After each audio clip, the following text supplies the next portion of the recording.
हमारा परमेश्वर प्रभु यीशु मसीह का धन्यवाद हो कि आज हम सबको साल का पहला संडे 2021 का पहले संडे हम सबको हमें से कुछ लोगों को एक जगह पर इकट्ठा होने का मौका मिला और बाकी लोग ऑनलाइन में देख रहे हैं, वॉच कर रहे हैं, सुन रहे हैं। आप सबका स्वागत है। आज मैं आपको एक बात बताना चाहता हूँ इस साल की शुरुआत में कि हमारा परमेश्वर हमें से हर एक का ध्यान रखता है और हमारे व्यक्तिगत तौर पर यह जिम्मेदारी है कि इस बात को हम जानें और अनुभव के साथ जानें। और ये हमारे हाथों में है कि हम क्या उस बात को अनुभव से जानेंगे। सबसे पहले उसको हम पवित्र शास्त्र में से समझेंगे कि नहीं, क्योंकि मैं अक्सर आपको याद दिलाता रहता हूं कि पवित्र शास्त्र में परमेश्वर के विषय में मुख्य रूप से हमें 4 बातें सीखने को मिलती हैं और 4 बातों को हमें जानना भी ज़रूरी है। उनमें से सबसे पहली बात क्या थी कि परमेश्वर ने हमारे लिए क्या किया है वो जानना ज़रूरी है, और अब वो क्या कर सकता है वो भी जानना ज़रूरी है, और भविष्य में क्या करेगा परमेश्वर हमारे लिए। ये सारी बातों को जानने से हमें मुख्य रूप से क्या सीखने को और समझने को मिलता है कि हमारा परमेश्वर का नेचर क्या है, हमारा परमेश्वर की प्रकृति क्या है, किस स्वभाव का, किस प्रकार का नेचर रखने वाला है हमारा परमेश्वर। अक्सर जब हम इकट्ठा होते हैं हमें मालूम है कि परमेश्वर की उपस्थिति उस जगह पर है। प्रभु यीशु मसीह ने वादा किया है कि जब 2 से ज़्यादा लोग इकट्ठा होंगे तो मैं बीच में होऊंगा। तो उस समय हम ये उम्मीद रखते हैं, हम ये आशा रखते हैं कि परमेश्वर हमारे बीच में होगा, उसकी उपस्थिति हमारे बीच में होगा। लेकिन क्या जब आप अकेले होते हैं, जब आप बिल्कुल अकेले होते हैं, और खास करके जब आप परेशानी की हालत में हैं या आप बिल्कुल निराश हैं, होपलेस है, जब बिल्कुल आशाहीन है, जब आपको लगता है कि अब नाव जो है डूबने वाली है, तब क्या परमेश्वर की उपस्थिति आपके साथ हो सकती है या होती है? क्या आपने कभी अनुभव से जाना है? क्या पवित्र शास्त्र में ऐसा कुछ हमें सीखने को मिलता है कि परमेश्वर हर समय अपनी उपस्थिति हमारे पास लाता है? सबसे पहले वो ला सकता है, लाने की इच्छा रखता है, और वो लाता भी है। बात फर्क ये है कि क्या हम उसको पहचान पाते हैं कि नहीं। मैं आपको एक उदाहरण देता हूं। आप हमारे बाइबल में पुराना नियम में पहला राजाओं की एक पुस्तक है, फर्स्ट किंग्स, और वहां पर उसका 19वां अध्याय में हम चलते हैं। फर्स्ट किंग्स चैप्टर 19, पहला राजा 19वां अध्याय। इस 19वें अध्याय में एक परमेश्वर का दास के विषय में जानकारी है, और यहां पर आप देखेंगे कि ये भविष्यवक्ता, और ये एक साधारण भविष्यवक्ता नहीं है। भविष्यवक्ताओं में, पुराने नियम के भविष्यवक्ताओं में सबसे ऊंचे दर्जे पर रहने वाला है, क्योंकि इस व्यक्ति के द्वारा बहुत बड़े बड़े काम परमेश्वर ने किए हैं। और उनमें से एक था कि ये ऐसा भविष्यवक्ता था कि राजा जो है इसके सामने, इस भविष्यवक्ता के सामने कामता था, और ये ऐसा भविष्यवक्ता था जिसके कहने से राजा ने अपनी सारी प्रजा को एक जगह पर इकट्ठा किया, और वहां पर एक बहुत बड़ा शोडाउन हुआ था, यानी आमना सामना हुआ था। वहां पर इस्राएलियों को, यानी उस समय के विश्वासियों को, इस भविष्यवक्ता ने एक चुनौती दी और कहा कि आज फैसला कर लो, अगर यहोवा परमेश्वर है तो उसके पीछे हो लो। आज की भाषा, आज के समय के हिसाब से, अगर यीशु परमेश्वर है, अगर यीशु मसीह परमेश्वर है तो उसके पीछे हो लो। अगर बाकी देवी देवता हैं जो जिनके पीछे लोग भागते हैं, अगर वो सच्चा परमेश्वर है फिर उनके पीछे भागो। ये चुनौती दी थी, और उस समय लोग चुप रहे, जैसे आज भी जब चुनने का समय आता तो लोग कई बार चुप हो जाते हैं। और उसके बाद परमेश्वर ने अपनी महिमा दिखाई, और लोग फिर, इस्राएल के लोग सच्चा परमेश्वर की ओर फिर गए, मुड़ गए। लेकिन ये सब कुछ होने के बाद इस भविष्यवक्ता को किसी ने एक धमकी भेजी कि आज सूर्य अस्त होने से पहले तुझे मार डालूंगा। और वो व्यक्ति कोई और नहीं था, वहां की रानी थी, वहां की क्वीन। तो रानी ने धमकी भेजी और ये वहां से भागा। और कई बार समझने में दिक्कत होती है, ये एक ऐसा भविष्यवक्ता है जिसके कहने से 3 साल के लिए बारिश नहीं हुई थी, अकाल पड़ा था। और 3 साल खत्म होने से उसने कहा कि आज बारिश होगी, और फिर बारिश हुई। लेकिन और 3 साल तक इस देश में राजा ने अपने दूतों को भेजा इसे ढूंढने के लिए, ये कहीं नहीं मिला ये भविष्यवक्ता। लेकिन 3 साल के बाद ये दिखाई दिया। इतना सब कुछ इसके द्वारा परमेश्वर ने किया, इतना बड़े बड़े काम परमेश्वर के लिए इसने भी किया। लेकिन जब इसने ये धमकी पाई, या रानी की ओर से धमकी मिली, ये वहां से बाहर निराश होकर, हताश होकर, पवित्र शास्त्र में लिखा है कि 19वां अध्याय का 4 पद में, परंतु वे स्वयं जंगल के एक दिन के मार्ग पर जाकर एक झाऊ के पेड़ के तले बैठ गया। और ये पेड़ जो है अक्सर मरुभूमि में, रेगिस्तान में दिखाई देते हैं, आज भी आपको दिखाई देंगे, क्योंकि मरुभूमि में अक्सर लोग इन पेड़ों के नीचे बैठते हैं, दिन में धूप से बचने के लिए और रात को हवा से बचने के लिए बैठते हैं। इस पेड़ के नीचे बैठ गया। वहां उसने ये कहकर अपनी मृत्यु मांगी, हे यहोवा, बस है, अब मेरा प्राण ले ले, क्योंकि मैं अपने पुरखाओं से अच्छा नहीं हूं। अचानक ये निराश हो गया। पहले सब कुछ अच्छा चल रहा था, अचानक निराश हो गया जब ये धमकी मिली। और उसने उस पेड़ के नीचे बैठकर क्या चाहा कि मैं मर जाऊं। यहूदी लोग खुदकुशी नहीं करते थे, इस्राएल के लोग खुदकुशी नहीं करते थे, क्योंकि वो ऐसा समझते थे कि ऐसा करने से परमेश्वर का अपमान होता है, परमेश्वर का निरादर होता है। इसलिए बेटर है कि हम परमेश्वर से मांग ले कि परमेश्वर मेरा जीवन ले लो। एक एक्सेप्शन आप देखेंगे जूदास का, नया नियम में आके, नहीं तो यहूदी लोग कभी खुदकुशी नहीं करते थे, उनका यह मानना था। तो इसलिए एलिया भी यहां पर बैठ के परमेश्वर से कहता है, निराश होकर, हताश होकर बैठा है, परमेश्वर मेरा जान ले ले। और उस समय आप क्या देखते हैं, 5वें पद में हम क्या पढ़ते हैं, वह झाऊ के पेड़ के तले लेटकर सो गया, और देखो एक दूत ने उसे छूकर कहा, उठकर खा। उसने दृष्टि करके क्या देखा कि मेरे सिराने पत्थरों पर पकी हुई एक रोटी और एक सुराही पानी रखा है। तब उसने खाया और पिया और फिर लेट गया। दूसरी बार यहोवा के दूत आया और उससे छूकर कहा, उठकर खा, क्योंकि तुझे बहुत लंबी यात्रा करनी है। उसके बाद पवित्र शास्त्र में लिखा है कि ये 40 दिन और 40 रात पैदल जाके एक जगह पे परमेश्वर के उस होरेब पर्वत पर पहुंचा। मैं आपको ये दिखाना चाह रहा था कि परमेश्वर की उपस्थिति यहां पर आप पढ़ते समय आपको ऐसा लगता ना कि एक स्वर्गदूत आया है, ऐसा ऐसा पढ़ रहे हैं ना। इसको ध्यान से पढ़िए, क्या लिखा है।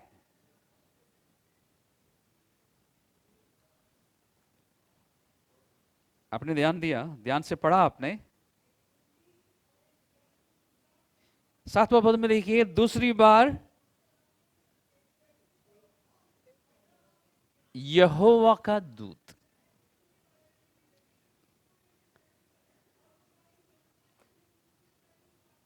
बाकी जगहों पर आप देखेंगे, नए नियम में भी और पुराने नियम में भी, कि एक स्वर्गदूत आया। यहां पे लिखा है यहोवा का दूत आया।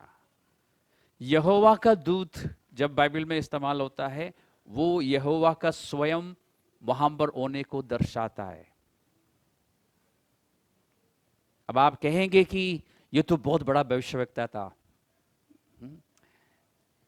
लेकिन क्या मेरे और आपके साथ जो इस एलिया जैसे भविष्यवक्ता होंगे दर्जे में नहीं आता, क्या हमारे साथ ऐसा हो सकता है? हमारे साथ कभी परमेश्वर ऐसा करेगा? तो 2021 की शुरुआत में हम इस बात को सुनिश्चित कर लेते हैं, इस बात को जान लेते हैं। आप उत्पत्ति की पुस्तक में चलिए, वहां पर एक जन के विषय में हम देखेंगे। उसके बाद हम परमेश्वर का धन्यवाद करेंगे, क्योंकि इस साल की शुरुआत में परमेश्वर ने, जब हम लोग 31 तारीख को हम में से कुछ लोग इकट्ठा हुए थे प्रार्थना करने के लिए, तो परमेश्वर ने कुछ बातें बताई। उनमें से एक बात मैं बता सकता हूँ ना, अप एंड डाउन।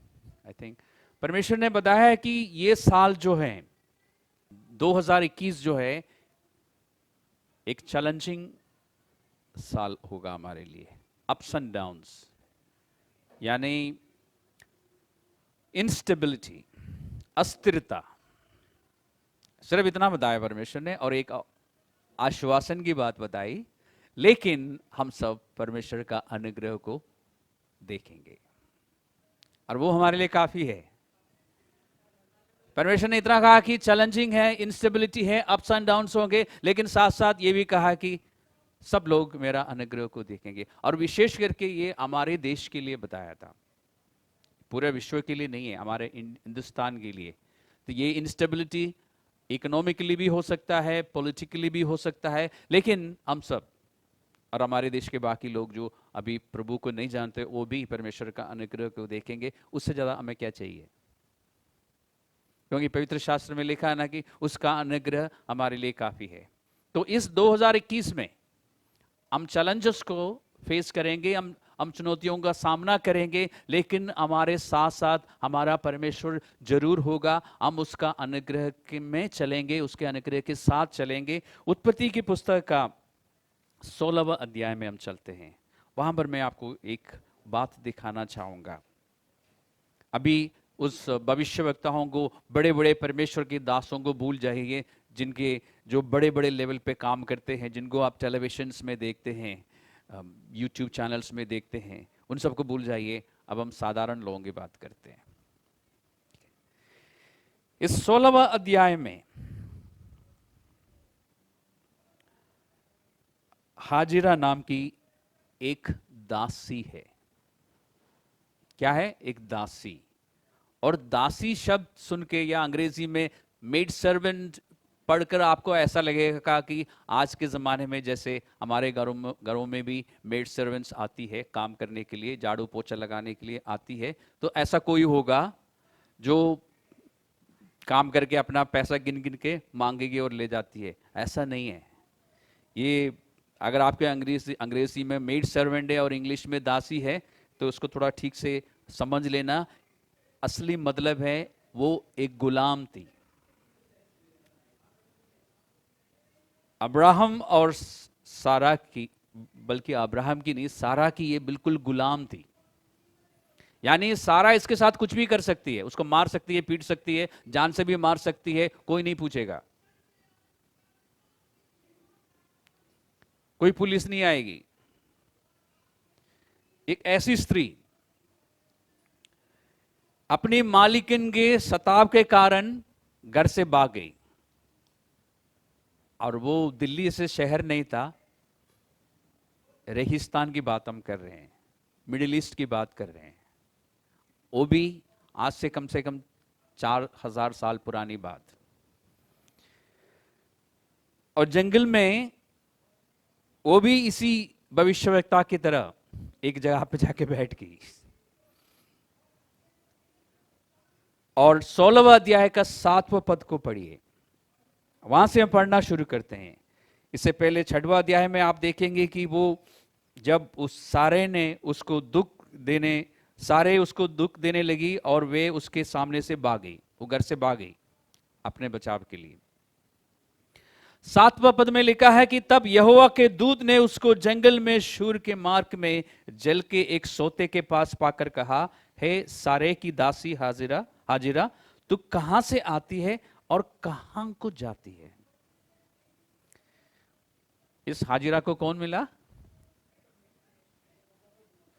आप ध्यान से पढ़िए, यहोवा का दूत, स्वर्ग दूत नहीं, यहोवा का दूत। और पवित्र शास्त्र में बहुत कम जगहों पर आपको ऐसा मिलेगा, यहोवा का दूत। और बाइबल स्कॉलर्स का मानना है कि ये स्वयं परमेश्वर है, यीशु मसीह है। मनुष्य के रूप में आने से पहले पुराने नियम में हम यीशु मसीह को इस प्रकार से देखते हैं। वहां पर इस समय यीशु मसीह उससे बात कर रहा है, कोई साधारण स्वर्गदूत नहीं, गब्रियल भी नहीं, स्वयं परमेश्वर उससे बात कर रहा है। आगे पढ़ने से और साफ रीति से आपको समझ आएगा कि वाकई में परमेश्वर ही बात कर रहा है। लेकिन यहां पे ध्यान दीजिए एक बात, उसने एक सवाल पूछा, तू कहां से आ रही है और कहां को जा रही है? क्या परमेश्वर को नहीं मालूम कि ये कहां से आ रही है और कहां को जा रही है? कई बार परमेश्वर हमसे सवाल पूछता है, याकूब से भी पूछा था ना, अगर आपको याद हो तो, कि तेरा नाम क्या है? क्या परमेश्वर जो सर्वज्ञानी है, सर्वव्यापी है, जिसको सब कुछ पता है, उसको उसे पूछने की क्या जरूरत थी? एक दिन हम उसमें अध्ययन करेंगे। यहां पर हाजिरा से ये नहीं पूछा कि तू कौन है, इतना पूछा तेरा नाम क्या है, ये नहीं पूछा। उसका नाम लेके उससे पूछा, हाजिरा तू कहां से आ रही है और कहां को जा रही है? और जब परमेश्वर सवाल पूछता है उसके पीछे कुछ कारण होता है, और हम ईमानदारी से जवाब देंगे तो हमें छुटकारा मिलेगा। मानव जाति की, विश्वासियों की बात कर रहा हूं। हमारी कमजोरी है कि हम घुमा फिरा के परमेश्वर से भी बात करते, हम ईमानदारी से बात नहीं करते। कई बार, सबकी बात नहीं बता रहा हूं,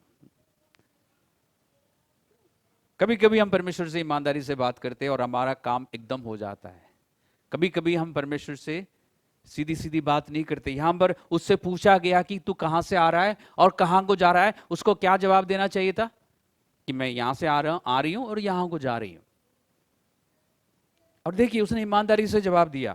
और ध्यान रखना, ये विश्वासी नहीं है, ये परमेश्वर को नहीं जानती, ये यहूदी स्त्री नहीं है, ये मिस्र देश की है, इजिप्शियन है, ये परमेश्वर को नहीं जानती। लेकिन परमेश्वर को जानने वाले के साथ ये रही है, इसलिए थोड़ा बहुत आइडिया है कि हाँ ऐसा एक परमेश्वर है। उसने कहा, मैं अपनी स्वामिनी सारे के सामने से भाग आई हूं। उसने सच बताया। इसकी जगह पे हम होते तो हम क्या जवाब देते? सोचिए कि परमेश्वर, तू परमेश्वर है, तुझे पता है, या स्वर्गदूत, आपको जिसने भेजा है उसको पता है कि सारे जो है मुझे कितना सताती है, ये सब बताती वो। या आपकी जगह, उसकी जगह मैं होता तो शायद मैं भी ऐसे कुछ बोलता कि परमेश्वर ये सब मेरे साथ हो रहा है। परमेश्वर ने पूछा नहीं था, परमेश्वर ने सिर्फ ये पूछा था कि तू कहां से आ रही है, कहां को जा रही है, और उसने सीधा सीधा या सही जवाब दिया है कि मैं भाग के आई हूं। और परमेश्वर ने उससे क्या कहा? उससे कहा कि लौट जाओ। और एक बात परमेश्वर ने कहा कि वापस जाओ और अपने स्वामिन की अधीनता में रहो, या उसके वश में रहो। और ऐसा क्यों परमेश्वर ने कहा? परमेश्वर इससे बात कर रहा है, इसको समझा रहा है कि, और यहोवा के दूत ने उससे यह भी कहा कि मैं तेरे वंश को बहुत बढ़ाऊंगा, यहां तक कि बहुतायत के कारण उसकी गणना ना हो सकेगी।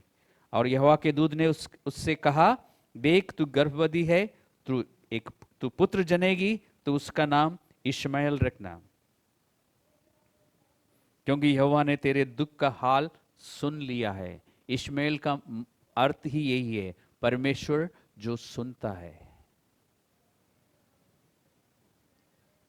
यानी उसके बेटे को जब भी वो पुकारेगी, जब भी उसका नाम लेगी, उसको याद रहेगा कि मेरा परमेश्वर, मैं नहीं जानता वो परमेश्वर के लिए कह सकेगी कि मेरा परमेश्वर, लेकिन वो ये कह सकेगी सारे के परमेश्वर, वो सुन लेता है, दिल की आवाज को वो सुन लेता है। यहां पर इस जगह पे ऐसा कुछ भी नहीं लिखा है कि हाजिरा ने कुछ कहा था वहां पर आकर, लेकिन उसके मन में बहुत कुछ वो बोल रही थी। उस सताव में, उस परेशानी में परमेश्वर ने सुन लिया, मन की बातों को सुन लिया, और उसको आदेश दिया वापस जाने के लिए, और उससे वादा किया कि उसका जो बच्चा होगा, उसका वो बहुत, या उस बच्चे के द्वारा उसका वंश जो है बहुत बड़ा होगा। और आज है, आज जिनको हम अरब्स कहते हैं, अरेबियंस जो है, वो इस इश्माएल से निकले हैं। परमेश्वर ने अपना वायदा पूरा किया।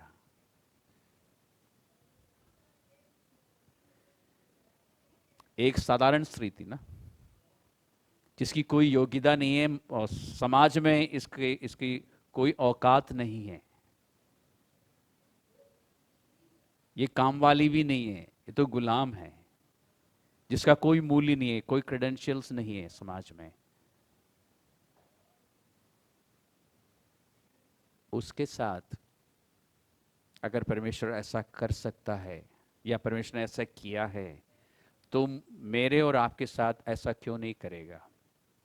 ये तो सिर्फ एक गुलाम थी, एक दासी थी। हम तो परमेश्वर के बच्चे हैं, संतान हैं। और 2020 में परमेश्वर ने ऐसा किया है, 21 में भी करेगा।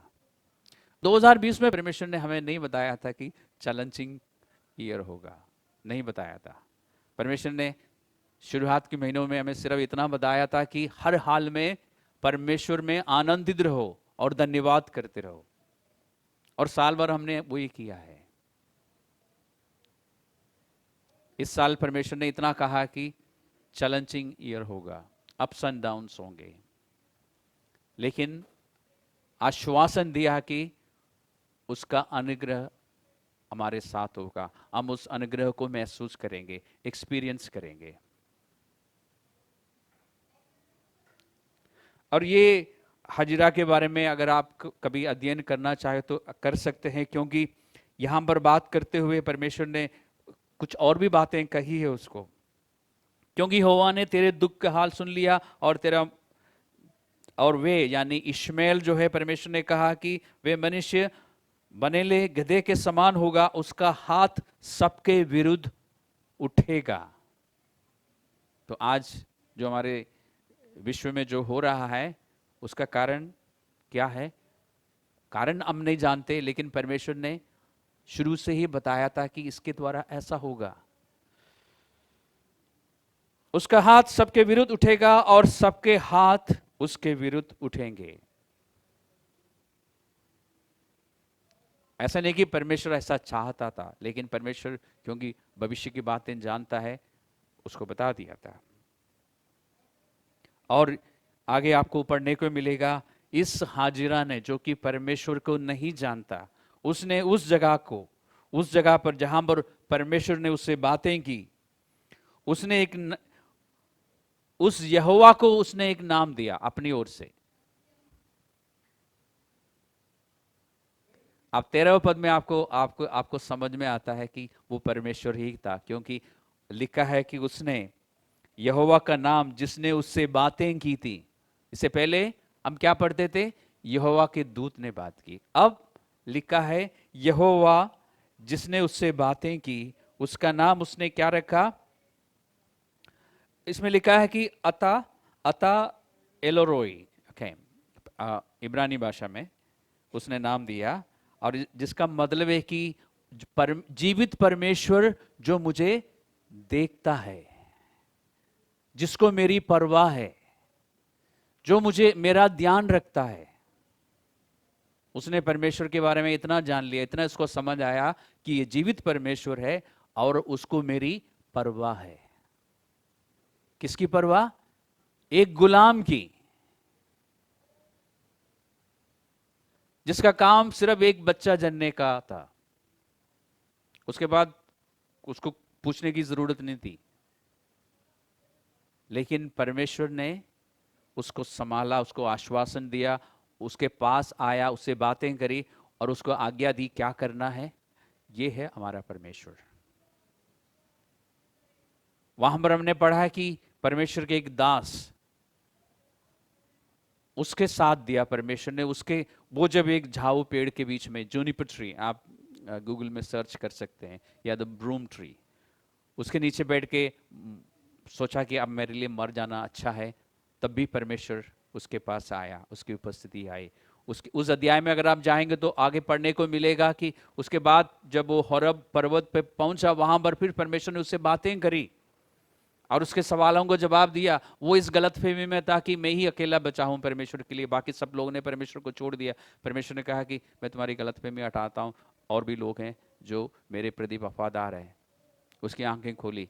इस जगह पर एक गुलाम के साथ ऐसा हुआ कि परमेश्वर जब वो परेशान थी, जब वो बिल्कुल ऐसे हालत में थी कि रेगिस्तान में वो खुद, अगर अगर परमेश्वर नहीं आया होता, अगर परमेश्वर ने आज्ञा नहीं दी होती, तो वो वहां मर जाती।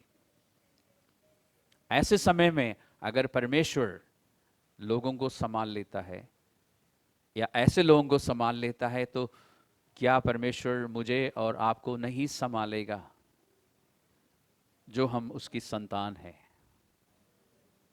तो 2021 की शुरुआत में आपको सिर्फ इतना बताना चाहता हूं कि हर जगह जहां पर आप बैठेंगे हताश होकर, निराश होकर, या हर जगह जहां पर आप प्रार्थना करने के लिए बैठेंगे, वहां पे तो हमें पता है परमेश्वर की उपस्थिति हो सकती है। लेकिन मैं कहता हूं कि अगर आप हताश होकर, निराश होकर भी कहीं बैठ जाते हैं, परमेश्वर अपनी उपस्थिति आपके पास भेजेगा। सिर्फ स्वर्गदूत को नहीं, हो सकता वो स्वयं आपको, आपके पास आए। पवित्र आत्मा क्योंकि आपके पास है, वो कभी भी आपसे बात कर सकता है। ये तो मैं कम से कम 4000 साल पहले की बात बता रहा था, लेकिन आज के समय में क्योंकि पवित्र आत्मा हमारे अंदर है, परमेश्वर कभी भी कहीं भी आपसे बात कर सकता है, आपको आश्वासन दे सकता है और अपनी प्रतिज्ञाएं आपको याद दिला सकता है। इसलिए 2021 में प्रवेश करते हुए हम इस फाउंडेशन पर, या अपने जीवन में ये फाउंडेशन रखेंगे कि मेरा परमेश्वर हर हाल में, हर परिस्थिति में मेरे पास आता है, मुझसे बात करता है। इस सत्य के साथ हम आगे बढ़ेंगे। परमेश्वर की आशीष आप सभी लोगों के साथ हो।